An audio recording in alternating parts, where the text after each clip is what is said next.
नमस्कार। आज हमारे साथ हैं बागेश्वर सीसीएन के वरिष्ठ संवाददाता जो लगातार क्षेत्र के जन मुद्दों से लेके लोगों की भावनाओं को शासन प्रशासन और जनता के बीच में पहुंचाते आए हैं। उन्होंने कई राजनीतिक सामाजिक लोगों की जो बातें हैं वो अपने चैनल के माध्यम से लोगों के बीच में रखी हैं।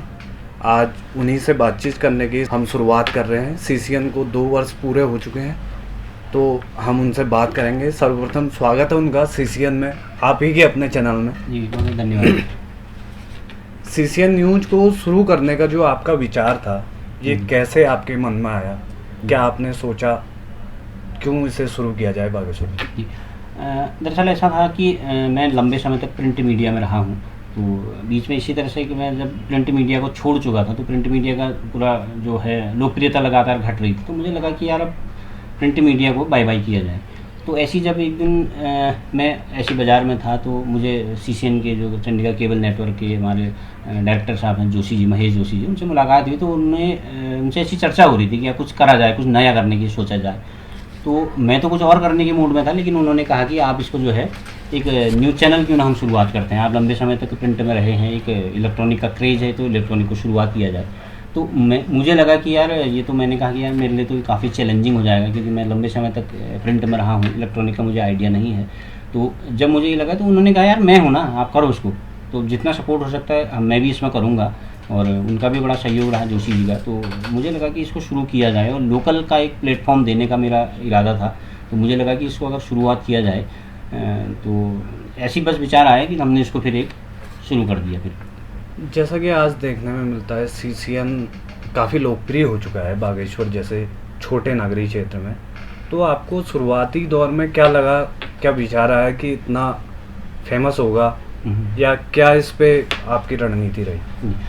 शुरुआत में लगा तो था कि मतलब आगे चल के अच्छा लोकप्रिय होगा, लेकिन जितना लोकप्रिय अचानक एकदम मतलब इतनी लोकप्रियता कम समय में मिल पाएगी, ये लगा नहीं था। उस वक्त लगा था कि यार बहुत लंबे समय में अच्छा एक शुरुआत हम कर रहे हैं, तो आगे जाके साल 2 साल में लोगों में काफ़ी लोकप्रिय होगा।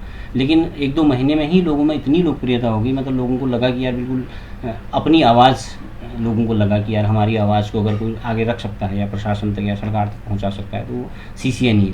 ये बिल्कुल सच है कि शुरुआत में नहीं लगा था कि ये इतना लोकप्रिय होगा, लेकिन कम समय में इसने अच्छी लोकप्रियता हासिल की। मैं दर्शकों का भी और तमाम सीसीएन के जो हमारे केबल धारक हैं उनका भी बड़ा सहयोग रहा है। मैं उन सबका भी धन्यवाद अदा करना चाहता हूँ।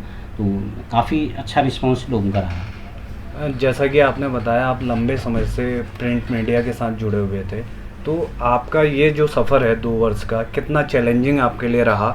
इलेक्ट्रॉनिक मीडिया के फील्ड में आने में आपका अनुभव कैसा रहा? इस बारे में अपने दर्शकों को रूबरू कराएंगे अपने विचारों से और अपनी समस्याओं से, और जो आपका फील्ड में एक्सपीरियंस रहा, लोगों का कैसा आपको सहयोग मिला?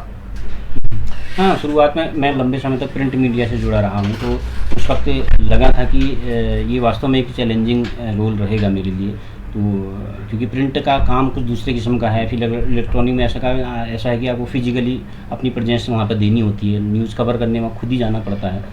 तो ये थोड़ा बहुत चैलेंजिंग तो ज़रूर था, लेकिन मुझे भी शुरुआत में यही लगा था कि यार कैसे हो पाएगा, आपको स्क्रिप्ट करनी है, विजुअल लाने हैं, इंटरव्यू करने हैं और वॉइस भी करनी है, वो सब काफ़ी चैलेंजिंग था। लेकिन सभी लोगों के स्नेह प्रेम से, सहयोग से ये सब कुछ सफल हो पाया। और मुझे खुशी है कि मतलब लोगों में कि विश्वास में, लोगों के भरोसे में, और ख़ासकर हमारे जो डायरेक्टर हैं उनके विश्वास पर मैं खरा उतर पाया।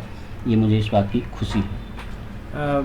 इस पूरे 2 वर्ष के कार्यकाल में आपको बागेश्वर की जनता, लोगों के बीच का फीडबैक और प्रशासनिक जो सहयोग होता है, वो कैसा अनुभव आपका रहा एक इलेक्ट्रॉनिक मीडिया के माध्यम से? हाँ, शुरुआत में कुछ लोगों ने कुछ दिक्कत खड़ी करने की कोशिश ज़रूर की थी, वो आपको भी उससे पता है। लेकिन कुछ शुरुआती चुनौती से उससे हम बाहर निकल गए थे। कुछ लोगों ने सवाल खड़े करे थे कि कैसे चल रहा है, लेकिन उस चुनौती से हम बाहर निकले। उसमें काफ़ी हमारे जोशी जी का भी और अन्य लोगों का काफ़ी अच्छा सहयोग रहा। लेकिन ओवरऑल कहा जाए कि लोगों ने बहुत अच्छा सहयोग इसको दिया, और मुझे लगता है कि लोगों के सहयोग और स्नेह प्रेम की वजह से ही हम इतना सफल भी हो पाए, इतना अच्छा करने की एक प्रेरणा मिलती है। जो लोग जब रिस्पॉन्स करते हैं तो अच्छा लगता है। लेकिन ओवरऑल मेरा अनुभव बहुत अच्छा है। लोगों का जो सहयोग मिला उसके प्रति मैं कह सकता हूँ कि बहुत अच्छा, ये अच्छा रिस्पॉन्स लोगों का है, अच्छा अनुभव मेरा भी बहुत अच्छा इससे जुड़ा हुआ है। जी, वर्तमान समय में जैसे हम कह सकते हैं कि मीडिया जो प्रिंट मीडिया है वो डाउन में है और इलेक्ट्रॉनिक मीडिया पे मेन स्ट्रीम की जो मीडिया है उस पर आरोप लगते आ रहे हैं। और आपको क्या लगता है कि सोशल प्लेटफॉर्म पे आप कैसे इन चीज़ों को आगे प्रभावी बनाने के लिए कदम उठाएंगे? क्या आपकी नई रणनीति रहेगी इसमें? हाँ, ये थोड़ा-सा एक किस्म से कहा जा सकता है कि मीडिया का भी ये गिरावट का दौर है। बहुत लंबे समय से आप भी देख रहे हैं, आप भी मीडिया से जुड़े हुए हैं। तो मेन स्ट्रीम मीडिया पर आरोप लगते हैं और प्रिंट मीडिया कुछ ख़ासकर से कोरोना काल में तो ये काफ़ी डाउन हुआ है। इसकी बिक्री भी घटी है और लोगों का भरोसा भी घटा हुआ है। तो ऐसे में सोशल मीडिया ने अपनी एक अच्छी जगह बना रखी है। तो लोगों को लगता है कि यार अपनी बात रखने का एक स्वतंत्र तरीके से अगर कोई एक माध्यम है तो वो सोशल मीडिया ही है और उसी दिशा में हम लोग भी काम कर रहे हैं। जितना मैक्सिमम हो सकता है हम कोशिश करते हैं कि लोगों की बात को इसके माध्यम से पहुंचाया जाए, यूट्यूब के माध्यम से, फेसबुक के माध्यम से। तो ये एक जो सोशल मीडिया का जो प्लेटफॉर्म है ये काफ़ी प्रभावी हुआ है और खुशी की बात ये है कि सरकार भी और प्रशासन भी इसका रिस्पॉन्स, इसका संज्ञान लेता है। तो इससे लगता है कि यार ये भविष्य में ये और ज़्यादा प्रभावी बनकर उभरेगा, ऐसा मेरा अपना मानना है। अभी तक के आपके 2 वर्ष के जो कार्यकाल रहा, जो 2 वर्ष का आपका इलेक्ट्रॉनिक मीडिया का सफ़र रहा, इस पे आपको प्रशासनिक तौर पे और न्यायिक तौर पे कितनी समस्या आई जो आप अपने तक सीमित रखते हैं, वो अपने दर्शकों को किस तरीके से आप अवगत कराना चाहें?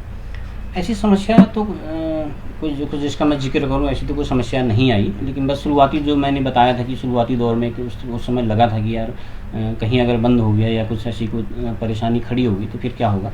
लेकिन उससे हम बाहर निकले ओवरऑल। फिर उसके बाद ऐसी कोई समस्या नहीं आई। उसके बाद तो लोगों ने काफ़ी अच्छा रिस्पॉन्स दिया, काफ़ी अच्छा लोगों की ये बात आती है कि यार हमारी भी बात भी इसमें आनी चाहिए। तो उसके बाद तो अच्छा रहा। अभी फ़िलहाल भगवान की कृपा से सब कुछ अभी ठीक ठाक चल रहा है। सीसीएन जो आपका चैनल है, इसको आगे भविष्य के लिए कौन सी आपकी रणनीति है, किस तरीके से की योजनाएं आपके द्वारा बनाई जा रही है?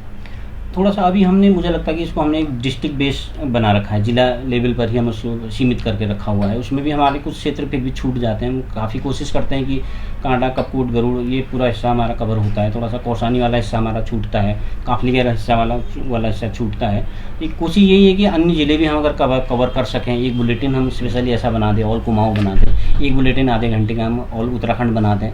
तो मुझे लगता है कि अगर इस दिशा में अगर हम काम कर सकें और ये सही ऐसा अगर हम कर सकें तो मुझे लगता है कि मुझे इसको शुरू करने का जो सार्थकता है वो सफल होगी। एक भविष्य को लेकर इसी तरह की कार्य योजना हमारी अगर सफल हो सके तो। अभी तक के सीसीएन के सफ़र में आपका सबसे जो आपको लगता है कि मैंने ये मुद्दा सही तरीके से प्रशासन के सम्मुख उठाया, वो ऐसा कौन सा वाक़या है जिसका जिक्र आप अपने दर्शकों के साथ साझा करना चाहें?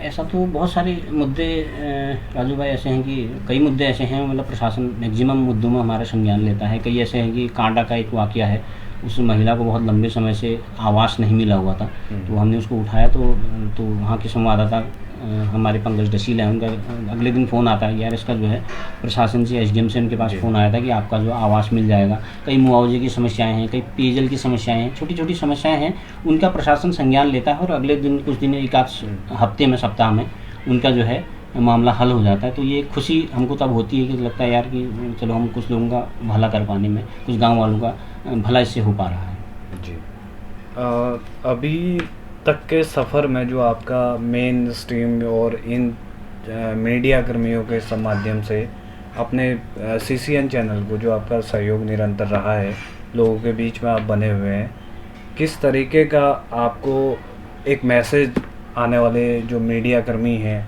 जो सोशल मीडिया के माध्यम से आज हमारे बीच में जुड़ रहे हैं, लगातार इजाफा है कि आज मीडिया के जो प्रतिनिधि हैं वो बढ़ रहे हैं, चाहे वो जनपद में हो चाहे वो देश में हो, तो उनको किस तरीके का मैसेज आप अपने माध्यम से देना चाहेंगे?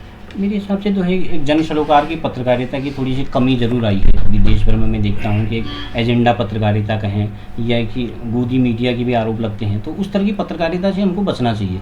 मुझे लगता है कि जन सरोकार की बात अगर हम करेंगे, जनपक्षी मुद्दों को हम उठाने शुरू करेंगे, तो भले ही वो आप मेन स्ट्रीम में न उठाएँ, भले आप सोशल मीडिया के प्लेटफॉर्म पर उनको उठा सकें, तो मुझे लगता है कि वो एक पत्रकारिता का वो धर्म भी है और उसके पीछे खासकर युवा वर्ग इसमें आगे आ रहा है। तो उनको मुझे लगता है कि आना चाहिए, यूट्यूब के माध्यम से आएँ, सोशल मीडिया व्हाट्सएप के ज़रिए भी अपनी बात को रखना चाहिए और वो अगर रख सकें तो मुझे लगता है कि ये पत्रकारिता की यही सार्थकता है। हम काफ़ी अच्छी आपकी वार्ता रही। तो इस संबंध में आपके व्यूअर्स जो हैं, सीसीएन के व्यूअर्स को क्या संदेश आप देना चाहेंगे और उनसे किस तरह की अपील आप करना चाहेंगे? मैं कहना चाहूँगा कि पिछले 2 साल से हमारे दर्शकों ने बहुत स्नेह, प्रेम और सहयोग हमको दिया है, और मैं कहना चाहूँगा कि ये स्नेह, प्रेम, सहयोग बनाए रखिएगा। और सिर्फ़ सराहना ही नहीं, कहीं पर आलोचना होती है, कोई कमियाँ होती हैं, वो भी ज़रूर हम तक पहुँचाइएगा, और ताकि हमको और बेहतर करने की उससे प्रेरणा मिलेगी।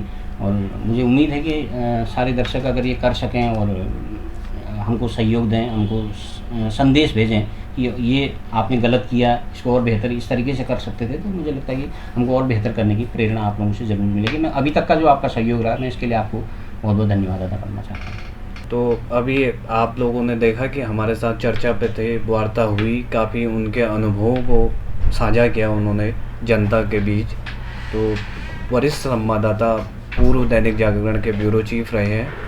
इस वर्तमान समय में लगातार 2 वर्षों से सीसीएन की बागडोर संभाले हुए हैं। ऐसे हमारे वरिष्ठ साथी हैं सुरेश पांडे जी, जिनको आपने सुना।